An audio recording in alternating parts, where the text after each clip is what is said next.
So ayan mga kadrama-rama, alam ko pong inaabangan nyo po no, yung next na mangyayari dito sa Prinsesa ng City Jail, dahil alam naman po natin mga kadrama yung mga pinaplano nga po talaga ni Levy laban nga po talaga dito kay Princess, dahil gusto nga po talaga niyang siraan nga po itong si Princess dito kay Javier sa kanyang paningin. At alam naman po natin mga kadrama na talagang biglaan yung makikipagkaibigan nga po talaga ni Levy no, dito kay Princess, dahil nga po talaga sa kanyang mga pinaplano, kasama nga po talaga itong si Mommy din niya.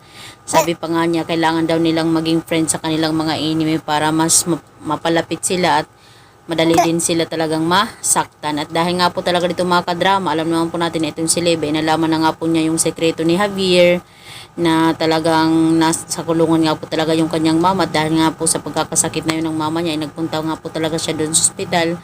Tapos itong si Levy talagang sinundan nga po talaga itong si Javier at nalaman niya yung katotohanan na po talaga dito sa kanyang nanay.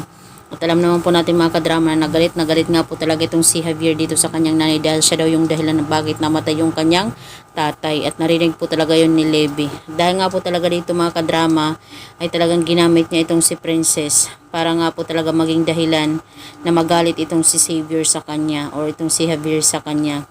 Pero yun ang pagkakamali ni Levy, dahil malalaman pa rin talaga ni Xavier yung katotohanan. Papaniwalaan pa rin niya talaga itong si Princess na itong si Levy yung may pakana ng lahat mga kadrama. At sasabihin dito ni Javier na ikaw Levy ang nag-utos kay Princess para ipahiya ako, tapos na ang relasyon natin Levy mula ngayon, di ba?